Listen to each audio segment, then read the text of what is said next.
Is this bagpipes that I'm hearing? Seems about right for a Korn album.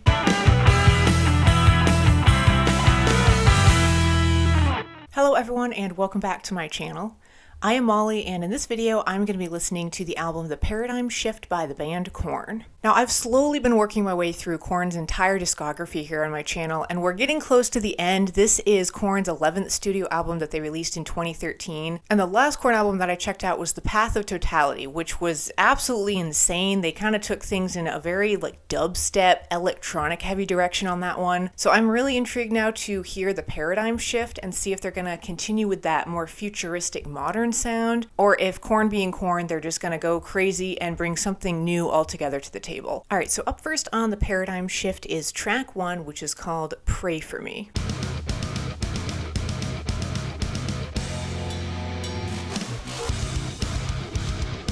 Yeah, there's a very aggressive, pounding sound to this one here at the start. How come, what's wrong with you? Darling, faces all strung with rounds. Pray for me. I like how smooth the chorus came in just there, but I'm definitely picking up on that bass that I've been missing on the past few Korn albums. Little things you do, simply I wish you were dead. Pray for me. Somehow you bring the violence out in me. Yeah, there's such a smoothness on this chorus.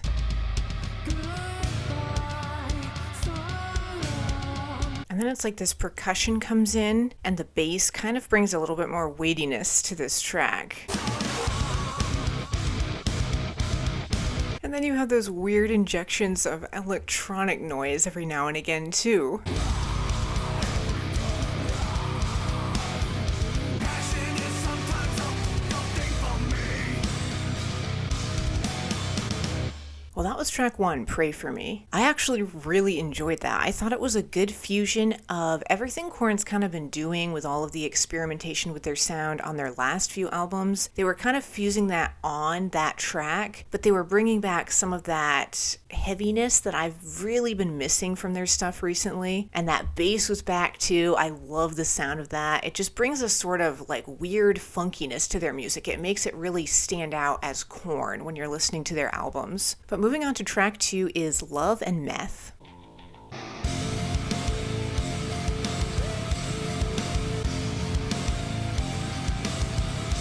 Yeah, again, they're fusing on some kind of futuristic toned qualities. I make and the love can't relate. I love that guitar. Take me away. Set me on fire.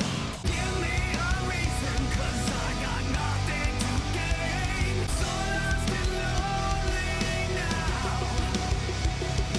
There was just an interesting sound I picked up on. I think it was the percussion. It had this really hollow quality to it. Evil, disease, all the hatred it breeds. Take me away. And then his vocals are just so intense at this part here. I love it.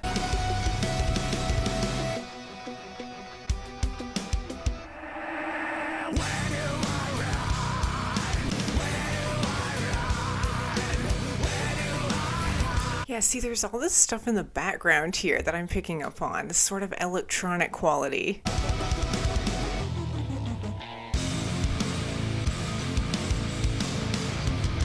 Well, that was track 2, Love and Meth. It kind of reminded me of the first track, Pray For Me, just in how the chorus was really smoothly delivered. It had almost this angelic quality to his vocal delivery, but then the verses brought a lot of that heaviness, a little bit more weightiness to him. But it definitely does seem like Jonathan Davis is kind of changing up his vocal delivery a little bit more on this album. He's bringing more variety to his voice. I loved that growly portion of the track where his voice just got so deep and raspy. Up next is track 3, which is called What We Do.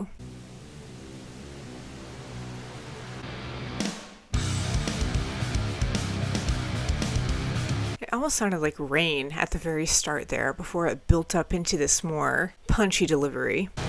Sometimes things get in the way. My thoughts I cannot convey. I can. I don't even know what that sound is. It almost sounds like an elastic, like a rubber band or something, just being stretched.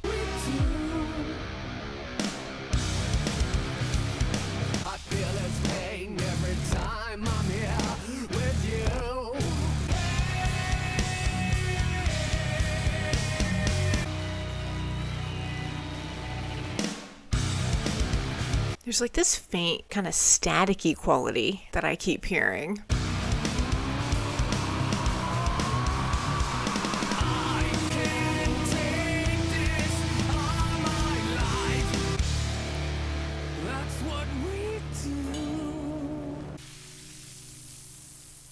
That was track 3, What We Do. My favorite part of that one was the effects they were using, like that weird elasticy thing I mentioned. I don't know what that sound was, just bringing some quirkiness to this album. They're kind of taking that and they're fusing it with a more modern approach. But moving on to track 4 is Spike in My Veins.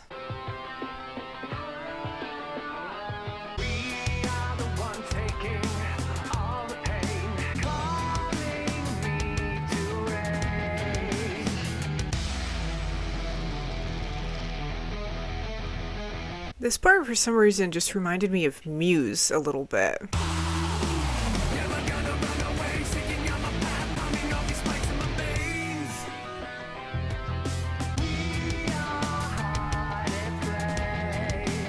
There's kind of this melodic touch to this track.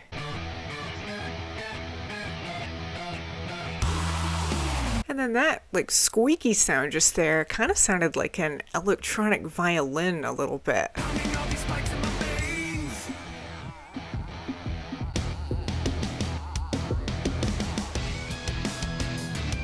Is this bagpipes that I'm hearing? Seems about right for a Korn album.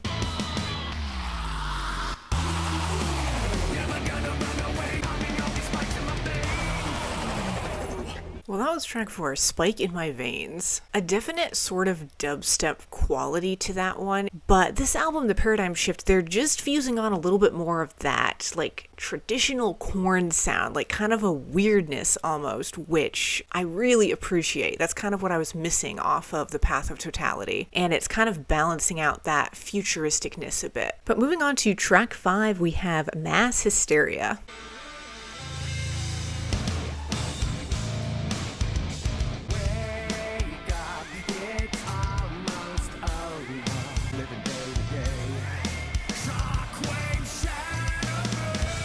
I love how he just said the word shockwaves right when that song got so heavy.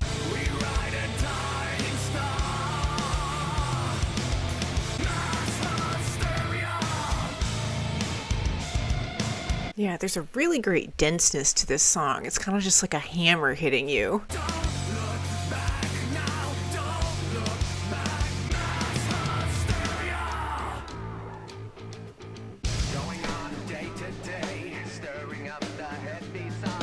Yeah, this percussive element here, it's like this explosion of sound, and then they'll pull it back, and then there's all of that electronic stuff you can pick up on too.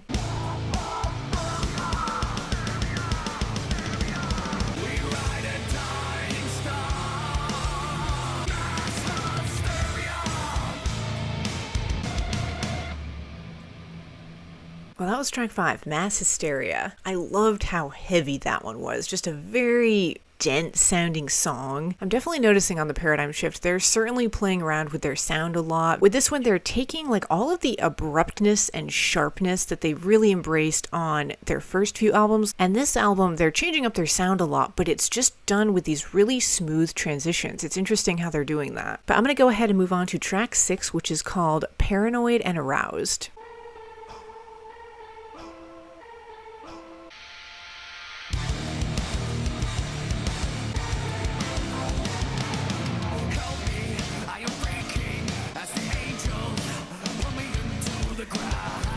Right when he said angels, there was like this breathiness for a second.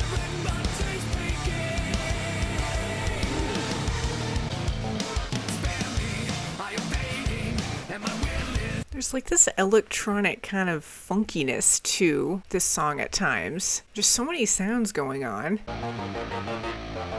My mind is debating, embracing the pulse of blazing.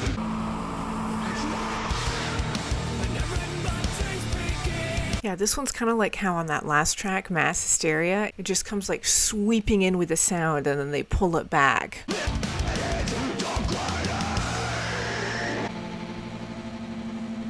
That was track 6, Paranoid and Aroused. I loved his vocal delivery there toward the end, how it just got so intense, so brutal. I love when Jonathan Davis brings that energy to his voice. And as I mentioned before, at times there's something about this album, just the way it sounds, it reminds me a little bit of Muse, like how Muse has kind of taken their music in more of a futuristic electronic sounding direction. Korn has kind of done that too in a way. It's really fun though. I love all of the variety and the creative stuff they're doing with the different sound effects on this thing. Up next is track 7, which is called Never Never.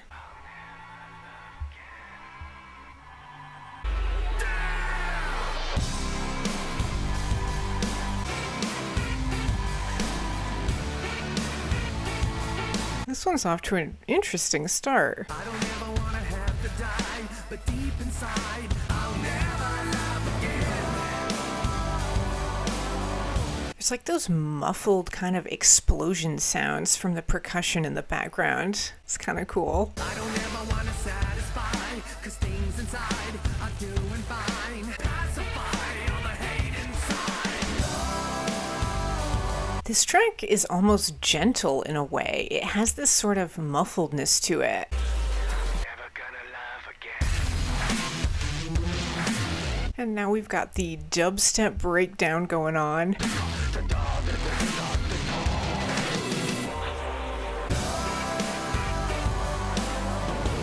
That scratchy kind of electronic sound. It just contrasts so much with this really smooth muffledness I was talking about. Well, that was track 7, Never Never. In a way, that one actually kind of sounded like it could have been on the previous record, The Path of Totality. It just went a little bit more heavy-handed with the electronic touches, and it had that whole dubstep kind of breakdown thing going on there at the end. And again, just with all of that smoothness, like no sharpness or jarringness to that one at all. But moving on to track 8 is Punishment Time.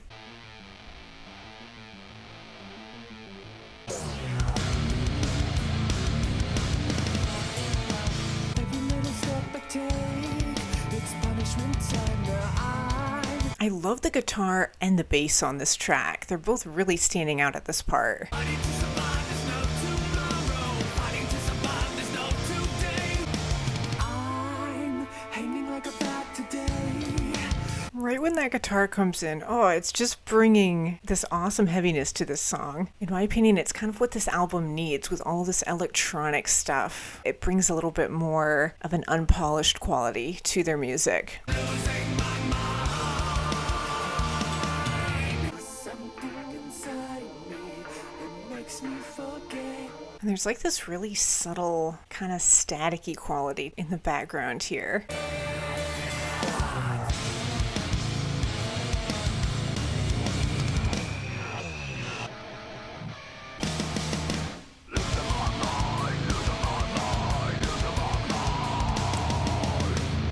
Well, that was track 8, Punishment Time. That one was a great blend of the light and the heavy, I thought. Like, at the very end there, he was just going very heavy-handed with his vocal delivery, and you had the infusion of the bass and the guitar that were just really pulling that track down. But then it had that really light, sort of ethereal, like heavenliness to it, like especially on the chorus, I was noticing that. Moving on to track 9 is Lullaby for a Sadist.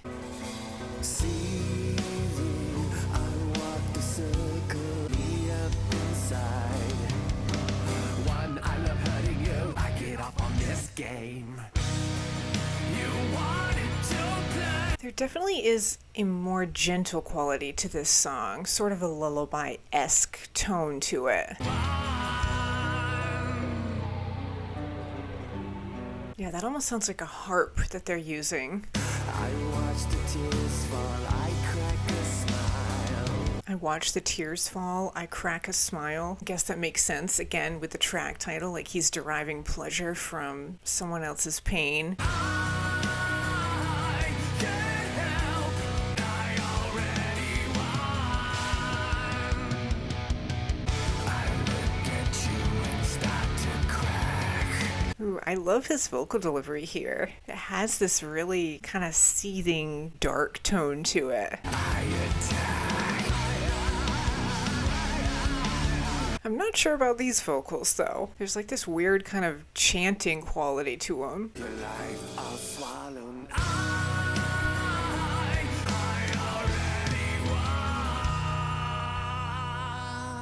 That was track 9, Lullaby for a Sadist. That one actually really reminded me of their album Issues, in how it had that futuristic tone, but there was something almost creepy and haunting about it, like really dark and kind of restrained with its sound. But I'm going to move on to track 10 now, which is called Victimized.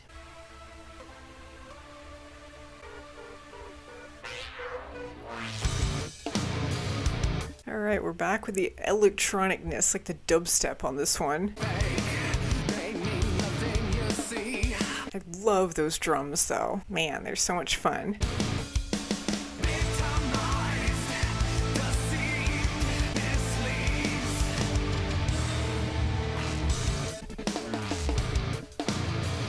It's still so strange to me when Korn is so heavy-handed with the electronic touches. I like it, it's a lot of fun, but I'm used to their like older style on their first few albums.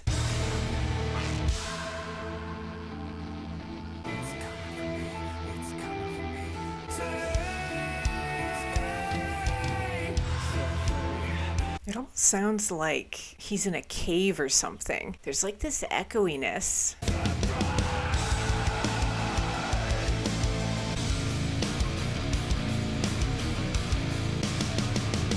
That was track 10, Victimized. Definitely making up for that last one, how track 9 was a little bit softer, more of a lullaby, if you will. Kind of brought some calmness to this album, and then track 10 just kind of came in and slapped you out of all of that. But I loved toward the end there, that atmospheric part where I said it sounded like he was in a cave. That part of that track was really cool. It just brought this sort of like haunting tone to it, which I loved. But I'm going to move on to the final song on the paradigm shift, which is track 11, called It's All Wrong.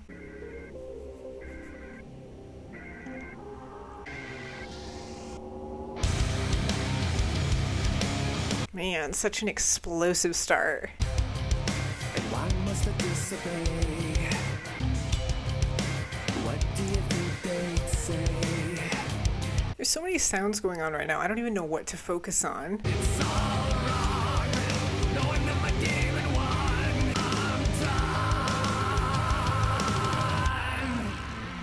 Knowing that my demon won, I'm done.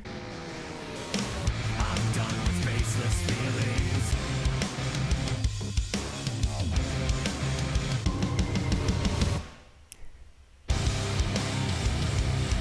Yeah, this one's just, again, bringing so much explosive energy to it. Definitely a very punchy song.